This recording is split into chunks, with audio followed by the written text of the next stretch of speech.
Hello பீபர்ஸ், welcome to filmi craft. நான் உங்கள் அருண். இந்த எபிசோட ஆர்யாவுடைய நடிப்பில் இப்போ தியேட்டர்ஸில் வெளியாக இருக்கிற அனந்தன் காடு படம் எப்படி இருக்குது அப்படின்னு தான் இங்கே நம்ம பார்க்க போகிறோம்.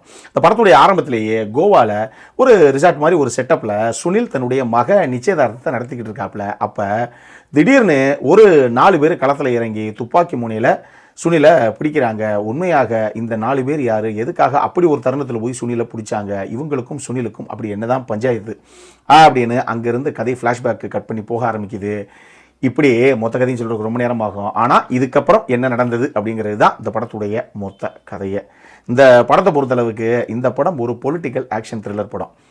இந்த படங்களுக்கெல்லாம் கதைக்களம் பொதுவாக ஒரே மாதிரி தான் இருக்கும். ஆனாலும் நீங்கள் குறிப்பாக இந்த மாதிரி படங்களுக்குள்ள 2 முக்கியமான கதாபாத்திரங்கள் இருக்கும். இந்த 2 கதாபாத்திரங்களுக்கு இடையில் இருக்கக்கூடிய கான்ஃப்ளிக்ட் என்னதான் அப்படிங்கிறத கொஞ்சம் எமோஷனலாக கனெக்டை கொடுக்குற மாதிரி, நமக்கு ஒரு பெரிய இம்பாக்டை கிரியேட் பண்ணுற மாதிரி ஒரு சில சம்பவத்தை ப்ராப்பராக ரைட்டிங்லேயும் சீன்ஸாக கன்வெர்ட் பண்ண விதத்துலையும் கொண்டு வந்துட்டீங்க அப்படின்னாலே அந்த இடம் பக்காவாக நின்றோம் படத்தில். அந்த மாதிரி ஒரு சில சம்பவங்களை இந்த டீமு இந்த படத்துக்குள்ளே நீட்டாக பண்ணியிருக்காங்க.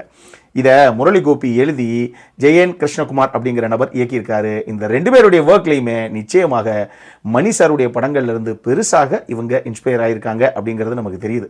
1990களிலிருந்து ஒரு 2003 2005 வரைக்கும் இந்த ஒரு 15 வருஷ காலகட்டத்தை எடுத்துக்கிட்டீங்க அப்படின்னா மணிரத்னம் கொடுத்த அது கேங்ஸ்டர் படங்கள் ஆகட்டும், இல்லை பொலிட்டிக்கல் ட்ராமாஸ் ஆகட்டும், இந்த மாதிரி படங்களுடைய மேக்கிங் எப்படி இருக்கும், ஸ்டேஜிங் எப்படி இருக்கும் அப்படிங்கிற விஷயமாகட்டும், ரைட்டிங்லேயே கூட ஒரு சில காட்சிகள், ஒரு சில கதாபாத்திரங்களுக்குள்ளே இருக்கக்கூடிய கான்ஃப்ளிக்ட்ஸ், இதெல்லாம் எப்படி அவர் மணி சார் கொண்டு வருவார் அப்படிங்கிற விஷயமாகட்டும், அந்த ரிசம்பிளன்ஸு இந்த படத்துக்குள்ளேயே படத்துடைய ஃபர்ஸ்ட் ஹாஃபில் ஒரு சில இடங்களில் இருக்கத்தான் செய்யுது. படத்தில் முக்கியமான கதாபாத்திரங்கள் அப்படின்னாலே ஊருப்பட்ட கதாபாத்திரங்கள் இருக்குதுன்னு வச்சுக்கோங்களேன்.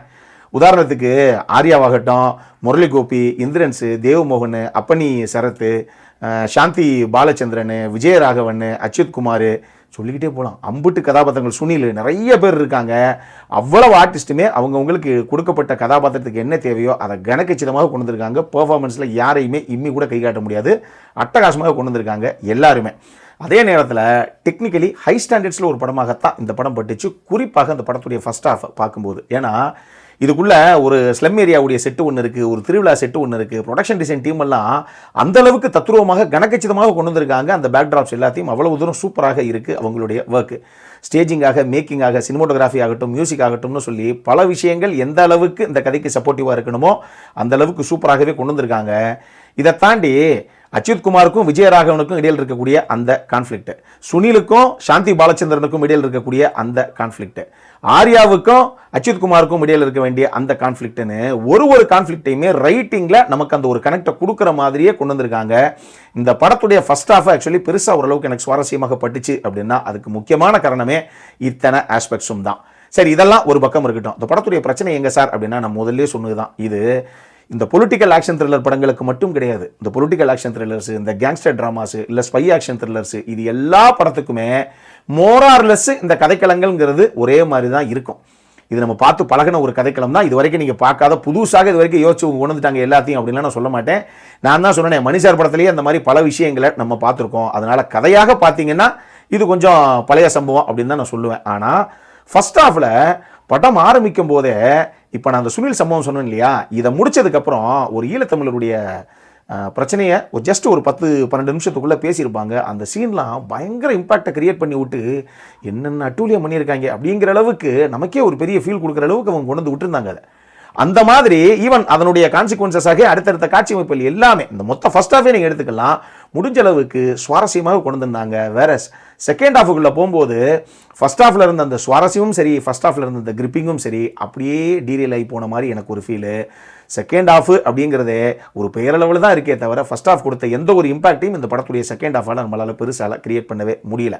இவங்க எக்கச்சக்கமான சப்ளாட்ஸை வச்சதாகட்டும், நான் லீனியராக பல இடங்களில் நரேட் பண்ணதாகட்டும், இதுதான் அதுக்கு ஒரு காரணமோ அப்படிங்கிற மாதிரி எனக்கு ஒரு ஃபீலு. செகண்ட் ஹாஃப் பெருசாக நமக்குள்ள ஒரு கனெக்டே விடலை.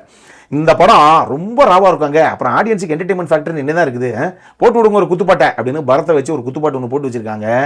அந்த பாட்டை நீங்கள் எடுத்துட்டீங்கன்னா கூடவே அதுக்கப்புறம் அதனோட கான்சிக்வன்சஸாக என்ன அங்கே கிரியேட் ஆகணும் அந்த தியேட்டருக்குள்ள அப்படிங்கிறது விஜயராகவனுக்கும் அஜித் குமாருக்கும் இடையில் இருக்கக்கூடிய அந்த டயலாக்ஸில், அந்த கான்வர்சேஷன்ஸ்லேயே தெளிவு பண்ணிட்டாங்க. அதனால் அந்த பாட்டை வச்சு தான் அந்த டயலாக் போகணும் அப்படிங்கிற அவசியமே கிடையாது. எனக்கு என்னமோ இது வழக்கம் போல் ரொம்ப ராவாக தெரியுது, ஒரு குத்துப்பாட்டை வைப்பான் அப்படின்னு வச்சு விட்ட மாதிரியே எனக்கு ஒரு ஃபீல். இன்னொரு பக்கம் இந்த படத்துடைய இன்ட்ரோல் பிளாக்ல சும்மா அகண்டா ஸ்டைலுக்கு பீச்சு பீஸாக எரிஞ்சிருப்பாங்க. அட்டகாசமான ஒரு ஆக்ஷன் பிளாக் ஒன்று இருக்குது, ஆர்யா சூப்பராக பண்ணியிருந்தது. ஆனால் அந்த பிளாக் ஒரு சரியான ஹை மொமெண்ட், அங்கேயே இவங்க இன்டர்வல் ஓப்பன் பண்ணியிருக்கணும். கிட்டத்தட்ட தியேட்டரில் எல்லாரும் அதான் இன்டர்வல் அப்படிங்கிற அளவுக்கு கெஸ் பண்ணி எந்திரிச்சிட்டாங்க. இவங்க அங்கேருந்து அடுத்து ஒரு 1.5 நிமிஷத்துக்கு சீன் எடுத்து கொண்டு போய் அங்கே போய் இன்டர்வல் விட்டுருக்காங்க. என்ன சார் அது சம்மந்தமே இல்லாத இடத்துல இது போய் அங்கே விட்டாங்க. உண்மையாகவே அந்த ஆக்ஷன் பிளாக் க்ளோஸ் ஆகிற அந்த இடத்துலையே நீங்கள் இன்டர்வல் ஓப்பன் பண்ணியிருந்தீங்க அப்படின்னா தான் செம்ம மாசாக இருந்திருக்கும். சரியான பிளேஸ்மெண்ட் தான் அப்படிங்கிற மாதிரி எனக்கு ஒரு ஃபீல். இன்னொரு பக்கம் பல கதாபாத்திரங்கள் இன்னுமே ப்ராப்பராக எழுதப்பட்டிருக்கலாம், நல்லாவே பெட்டராக யூட்டிலைஸ் பண்ணிடப்பட்டிருக்கலாம்னு சொல்லி எனக்கு ஒரு ஃபீல். உதாரணத்துக்கு சாந்தி பாலச்சந்திரனுடைய கதாபாத்திரத்துக்கு கொடுக்கப்பட்ட இம்பார்ட்டன்ஸ் கூட நிக்கிலா விமலுக்கும் சரி, ரெஜினா கசாண்ட்ராக்கும் சரி, 2 பேத்துக்கும் எங்கேயுமே கொடுக்கல. 2 பேரும் நல்ல ஆர்டிஸ்ட் வேற, ஆனால் எங்கேயுமே ப்ராப்பராக 2 பேர்த்து யூஸ் பண்ணவே இல்லை. சும்மா பெயரளவில் உப்புக்கு சப்பானியாக 2 பேத்துக்கு சேர் இருக்கட்டும், படத்தில் 2 பேர் இருந்தால் ப்ரொமோஷன் தானே அப்படின்னு நினச்சிருக்காங்க போல தெரியுது. அந்த அளவுக்கு தான் அவங்க கதாபாத்திரங்களை யூஸ் பண்ணியிருக்காங்க. ஈவன் ஆர்யாவுடைய கதாபாத்திரமே கூட டுவர்ட்ஸ் கிளைமேக்ஸ் போகும்போது அது ஃப்ளஷ் அவுட் பண்ணப்பட்ட விதம் அவ்வளவு கன்வின்சிங்காக இல்லை. என்ன சார் இது இவ்வளோ தூரம் ஐப்பை கொடுத்து கடைசியில் இப்படி முடிச்சு விட்டாங்க அப்படிங்கிற மாதிரி ஒரு ஃபீலை தான் எனக்கு அவருடைய கதாபாத்திரம் ஃப்ளஷ் அவுட் பண்ணப்பட்ட விதமே கொடுத்துச்சு. நம்ம ஜான் விஜயை பற்றி நமக்கு தெரியும். நம்ம தமிழ் சினிமாவில் ஒரு கரப்டட் ஃபாரஸ்ட் ஆஃபீஸருங்க, இல்லை ஒரு கரப்டட் போலீஸ் ஆஃபீஸருங்க அப்படின்னாலே எங்க ஜான் விஜயை கூப்பிடுங்க அப்படின்னு என்னமோ எழுதப்படாத நீதி மாதிரி ஆனா ஒன்னா அவரே கூப்பிட்டுறாங்க அந்த கேரக்டருக்கு. இந்த படத்தில் கேரளாவில் இருக்கக்கூடிய ஒரு கரப்டட் போலீஸ் ஆஃபீஸர் அப்படின்னா கூட தமிழ் டப்பிங்கில் ஜான் விஜயை கூப்பிட்டு இருக்காங்க. என்னத்தை சொல்றது? அந்த மாதிரி ஒரு ஃபீலையும் இந்த படம் ஒரு சில இடங்களில் நமக்கு கொடுத்தது. மொத்தமாக செம்மையாக ஆரம்பித்த ஒரு ஃபர்ஸ்ட் ஹாஃப் ரொம்ப சுமாராக போய் முடிஞ்சிருச்சு. இந்த படம் செகண்ட் ஹாஃபில் நம்மளை பொறுத்தளவுக்கு ஒரு ஆவரேஜான வாட்ச் தான் இந்த அனந்தன் காடு. அடல்காரனை பொறுத்தளவுக்கு இது ஏ சர்டிஃபைடு படம். செக்ஷுவலாகவும் சரி, சும்மா வெட்டி வீசுகிற அந்த மாதிரி ரத்தம் தெறிக்க சம்பவங்களும் சரி, படம் நடிகளும் இருக்குது. அதனால் இது ஏ சர்டிஃபைடு. 18 வயசுக்கு மேற்பட்ட நபர்கள் மட்டும் பார்க்க வேண்டிய ஒரு படம். நான் சொல்கிறது அடல்ட் கான்டென்ட் அப்படிங்கிற அந்த ஆஸ்பெக்டில். இந்த படம் தமிழ் டப்பிங்லேயே நம்ம ஊரில் வெளியாகிருக்கு. பார்க்குறதும் பார்க்காதும் உங்களுடைய கால் தான். அப்புறம் என்ன, இதே மாதிரி இன்னொரு வீடியோவோட அடுத்த முறை உங்களை சந்திக்கிற வரைக்கும் இட்ஸ் அருண் சைனிங் ஆஃப்.